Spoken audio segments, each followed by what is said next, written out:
A teenager is dead after a car crash earlier this week. Now another girl who was in the car and injured is opening up to Local 5. It happened Monday in Creston. Police say 17-year-old Afton Staten was turning left on Highway 34 when she didn't yield and was hit by another car. Staten was taken to the hospital where she died. And her friend Becca was in the car with her. She was injured, had to be taken to the hospital too. Tonight, she is telling her heartbreaking story to Local 5's Rafael Lopez. It's an exclusive interview you'll see only on Local 5. These mementos mark the spot where that deadly crash happened. Afton's friend Rebecca, who was also inside the car at the time of the crash, tells me she can't believe her best friend is gone forever. A picture can tell 1,000 words. She was so happy and full of life. But Rebecca says there simply aren't enough of them to say about her friend Afton. She meant the world to me.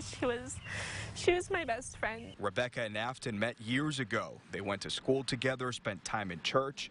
They became inseparable.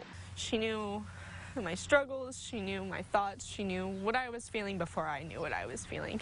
And that's something that's really hard for people to do. Their time together was cut short Monday afternoon when Afton was killed in a crash on this busy road. Police say she failed to yield at a stop sign. Rebecca, who was in the passenger seat at the time, says Afton thought she had enough time to turn. I saw them performing CPR on her, and that's when I knew that she wasn't gonna make it. Even with tears in her eyes, Rebecca is finding a way to smile when she thinks about the good times and the lasting impacts Afton had on her and anyone she met.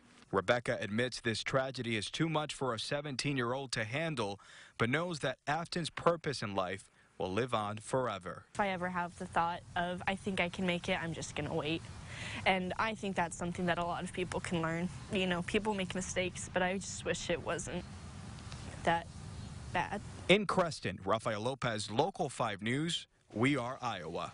Now, Afton's funeral services are next week in Des Moines. Police say she was wearing her seatbelt at the time of the crash.